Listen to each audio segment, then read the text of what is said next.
Žinote, VMG komandoje dirba tik bepročiai.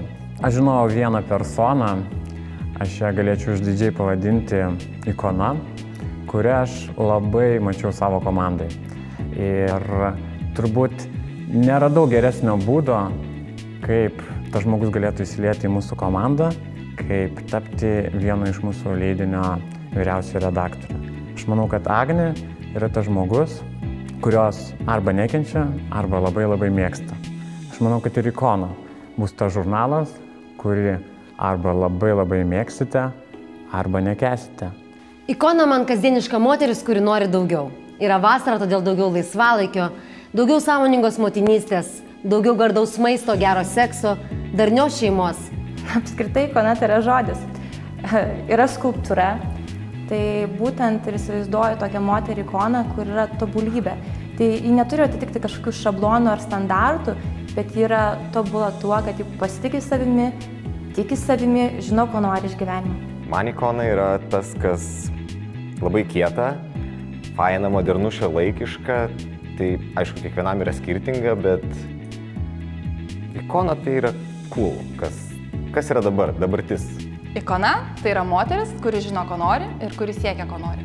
Ikona man yra tai, ką visi nori turėti, ką visi nori pačiupinėti, bet ne visi gali.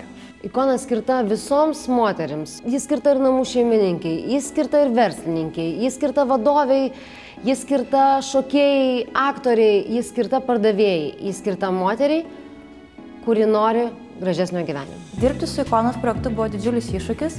Pradžiai galvojau, kad esu per jauna tam, bet paskui pasikalbėjusi su draugiam supratau, kad ir mano metų ir jaunesnės netgi draugės turi tų pačių klausimų ir netgi problemų, kurias mes sprendžiame savo žurnale. Darant ikoną mums pavyko išvengti pigių pritemptų skandalų, tačiau turime nuoširdžių ir atvirų pokalbių, tikrų dalykų. Ikonos herojai yra labai įvairūs, nuo iki mes turime ir vyrų, ir moterų, ir tas yra labai gerai. Aišku, moterų yra daugiau, nes žurnalas subalansuotas moteriams, bet tikrai tinka ir vyrams.